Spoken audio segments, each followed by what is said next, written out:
पूर्व प्रधानमंत्री अटल बिहारी वाजपेयी ने एक बार कहा था कि पड़ोसी बदले नहीं जा सकते हैं, सिर्फ उनसे संबंध बदले जा सकते हैं।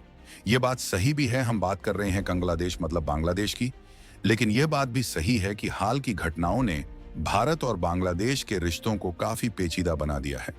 भारत का बांग्लादेश से रिश्ता ऐतिहासिक, सांस्कृतिक और जियोग्राफी के हिसाब से बना हुआ है, लेकिन अब इस रिश्ते के सामने बड़ी चुनौतियां हैं। अगस्त में बांग्लादेश में शेख हसीना सरकार के पतन और मोहम्मद यूनुस की अंतरिम सरकार के गठन के बाद से दोनों देशों के बीच ऐसा लग रहा है कि अविश्वास बढ़ गया है। वहां भारत पर आरोप लग रहे हैं कि वह बांग्लादेश के आंतरिक मामलों में हस्तक्षेप कर रहा है, जबकि भारत इसे लगातार खारिज करता आया है। शेख हसीना के बाद मोहम्मद यूनुस को अंतरिम सरकार की कमान तो मिली है, लेकिन उनका रवैया लोकतांत्रिक व्यवस्था को बहाल करने की बजाय बिगाड़ने पर केंद्रित है। उनके पास सुधार लागू करने का कोई जनादेश नहीं है, लेकिन वे बांग्लादेश के संस्थापकों की विरासत को बदलने में लगे हैं।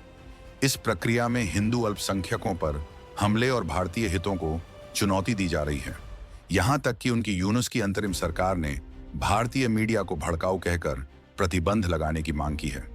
बांग्लादेश में चीन की मौजूदगी मजबूत हो रही है और इसी बांग्लादेश के हालात का और भारत विरोधी आवाज को हवा देने का काम चीन कर रहा है।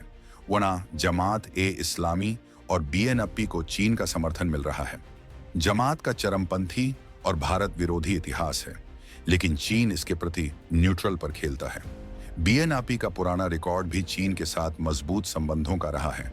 इसके विपरीत भारत का संपर्क सीमित और चुनौतीपूर्ण है।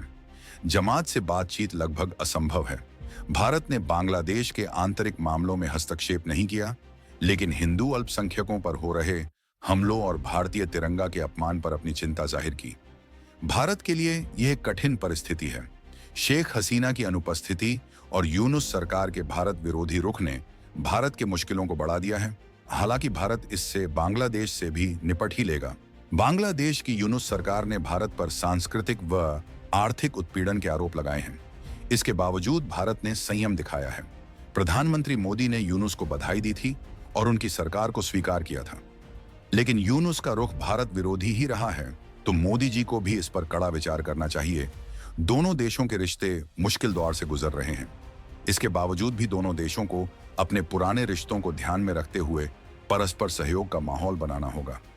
यह केवल राजनीतिक इच्छा शक्ति और जनता के बीच विश्वास को बढ़ाकर ही संभव है। यही बड़ा सवाल है कि आखिर फिर कैसे दोनों देशों के बीच भरोसा लौटेगा। ये दोनों देशों पर ही निर्भर होगा, खासकर बांग्लादेश पर, क्योंकि भारत हमेशा से ही उसका हित चाहता आया है, चाहे उसकी आजादी के समय हो या फिर चाहे आज हो।